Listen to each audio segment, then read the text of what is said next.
So there's some disagreements where the disagreement comes down to misunderstanding, and misunderstanding through language, right? And most disagreements happen through language. I mean, disagreements could happen through body language too. But, and then there's certain disagreements where you just fundamentally believe different things. It's kind of first principles disagreements where you really do, your values differ on certain issues. And to me, it's important to identify when things are just a problem of language, because it's silly to spend so much time arguing when people don't really disagree. And I see this dynamic play out quite a bit on social media. When I first started using things like Facebook, I was very excited. I thought it was going to be something like, a place for public discussion where all of these disparate viewpoints could come together and have interesting debates. And that just turned out not to be true. And that, for whatever reason, on social media, largely because I think of the lack of context, the lack of being in an embodied space with another human being, miscommunication is a serious problem. So we are now, what is it? It is Friday. I can't even remember how long the protests have been going on, but,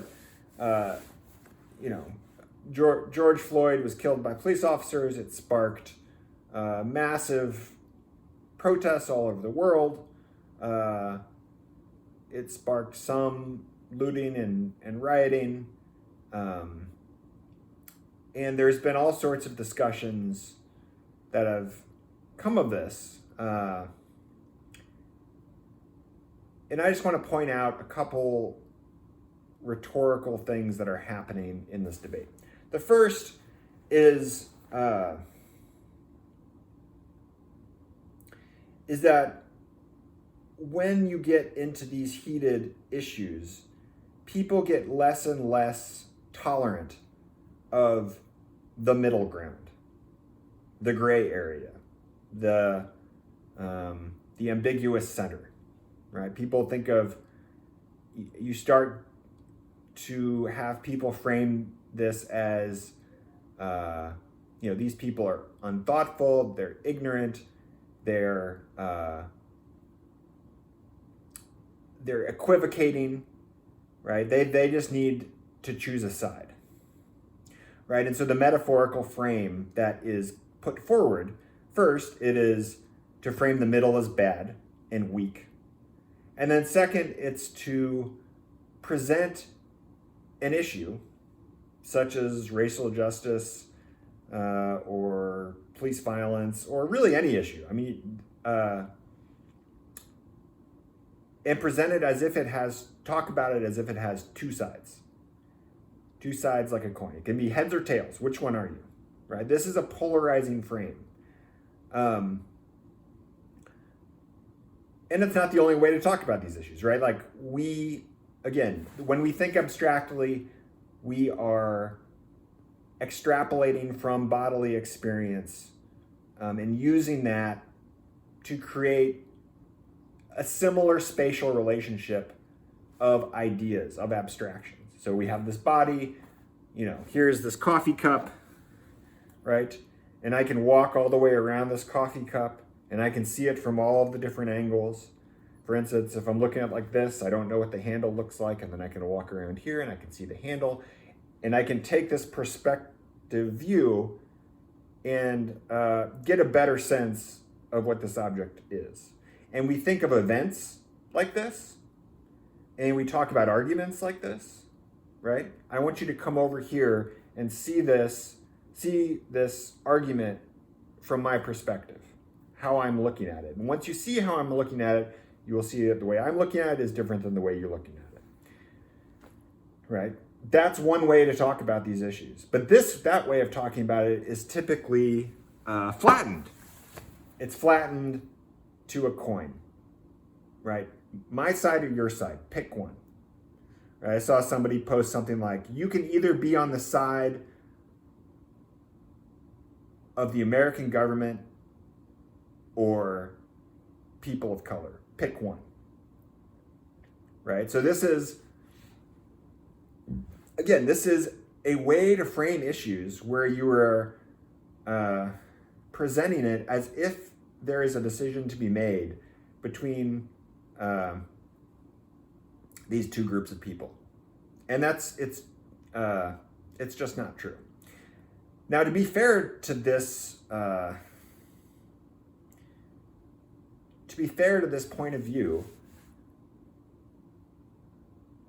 when you view an issue as extremely urgent and you view a certain percentage of the population as really either being ignorant of this issue or equivocating in terms of not really wanting to take a side, using kind of the ambiguous center as a means to not think about something, then this is a device which tries to get people to start to grapple with the issue. You want to close that conceptual space so people can't sit there. And I understand why people are trying to do that. And maybe that is accomplishing the thing that they want, but there is always this gap between the arguments that we make, the things that we post online, and how we believe that people are going to react and respond to them, and then how people actually react and respond to them. What does it do to people when you flood them with images of only the looting parts of the protest, or if you flood people only with the images of police beating people as part of these protests, right? The people that are doing this have an idea of how they think people are going to take that information in. But I think there's probably a pretty large gap between what they think that the effect that they think that has and the effect it actually has. So that's the first way I think language is complicating these debates. That we're flattening this conceptual space.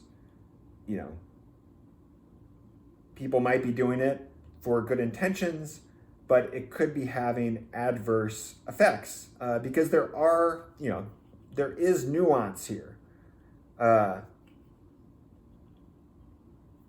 Another person I saw posted an image of a protester, and they had been just pushed down by police, smacked their head against the sidewalk, and they were just lying there, and the police were marching. But it's a disturbing image, and a lot of these images are very disturbing. And then the caption underneath that was, "This is America." Right? And so there is something pleasurable about taking our complex reality and simplifying it down to these metaphoric frames, right? It feels good. It feels good to look at an issue and say, there's just two sides to this. Or America, this image entirely represents America. This is what America is, as opposed to all the other images in the world, right? It feels good. It feels good to make what feels like a strong political statement and to synthesize complex reality into simple reality. America has a long history. It has, it's made up of 320 million people, and that group keeps getting born and dying and shifting and changing and interrelating with one another. But it's just satisfying to take all of that and say, no, just this one image is America. And I think, again, metaphor is not just in language, it's multimodal. It exists in images. And images are very powerful because they are very satisfying in that they can simplify complex social realities down to a single thing. George Floyd being killed by those police officers, his knee on his neck. That image can be looked at and said, well, this represents all of racial injustice that Black people have faced in the hands of white people over time, right? Or this image represents the entirety of the relationship between Black Americans and the police. Right? You can make these, it fits so nicely with a lot of these frames that is essentially what gives, or is part of what gives an image so much power, is it has a certain degree of explanation. And it fits so nicely with how you might view the world. And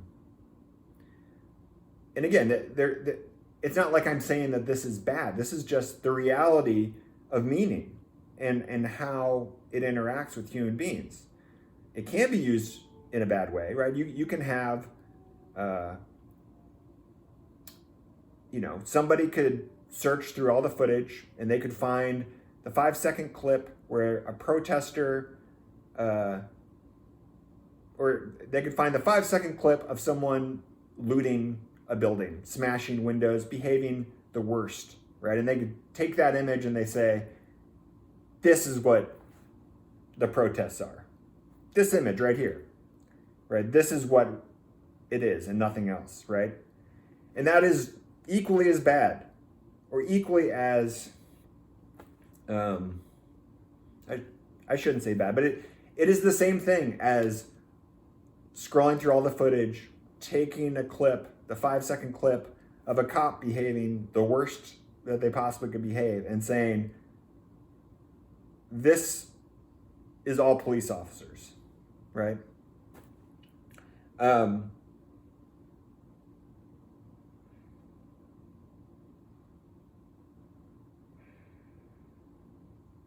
So when I was a kid and I was learning about racism and stereotypes, it was often framed as, it was framed much differently than it is today. It was framed as stereotypes are bad. It's bad to think in stereotypes. We have these generalized views of groups of people. And you need to discard or fight against those and get to know actual people and get to know them as individuals, right? Let go of the general category and embrace the specific. And that this was true across the board, right? That there is just this moral imperative to specificity when dealing with human beings, right? So you can apply this to protesters and you can say, look at all these individuals. You should not think of them as all the same thing, right? You should see that there is a variety of approaches to this issue. And if there are some in there that bother you or that you don't like, there is probably a whole bunch of other people which are behaving admirably in an incredibly tense, pressurized time. And you should be able to do that with all groups, right? That rejecting the stereotypes group stereotype should be a universal. And this should not be a controversial thing to think or say. But again, what I've noticed, and I think what is kind of what feels like a sharp generational divide, but maybe it's not. Again, generational divide is another way in which we like to think of large masses of people as behaving in incredibly similar ways, right? That's a stereotype. Boomers are a stereotype. Gen Xers are a stereotype. Millennials are a stereotype. It's a stereotype. It's probably a fairly bad stereotype in the same way that astrology is a stereotype. It's a personality stereotype. You're saying all Scorpios are this way, right? There's massive groups of people, all has the same type of personality. Republicans all have the same type of personality. Progressives do. It's almost as if we just can't help but resort back to this stereotypical thinking. And I think largely because there is that same kind of pleasure of taking a complex reality and making it simpler, because honestly, our brains just don't work that well. We can't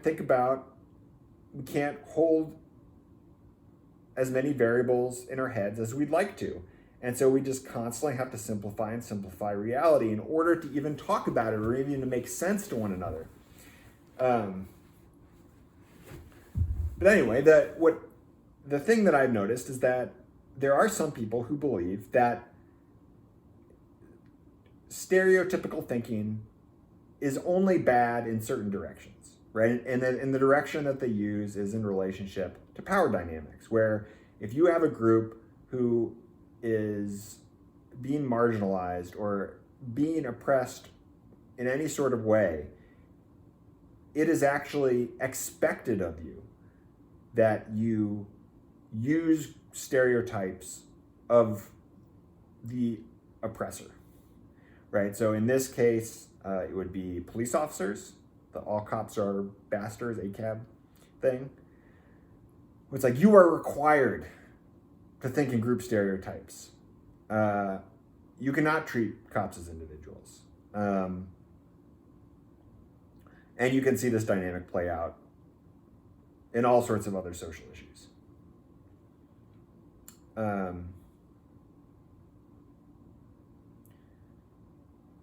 So what can you do? What can you use this for practically when you talk about these issues? I think first you can just be aware that when you're talking about social issues, you are talking metaphorically. And that even if you might say, oh, I don't believe in polarization, or I want to really help polarization, the language you might be using, the frames that you might be, the spatial realities that you might be constructing are implicitly polarizing. And that when we think about these large-scale issues, we are like children drawing with crayons. And it's important not to mistake our drawing for the world, right? We are making these two-dimensional, colorful, bright, flat shapes when we speak. When we're talking about reality, don't confuse that for reality. And while it might feel good to make these highly charged, metaphorical, whether through images or statements online,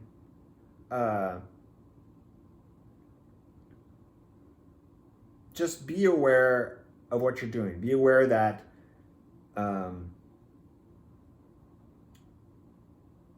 you are participating in these frames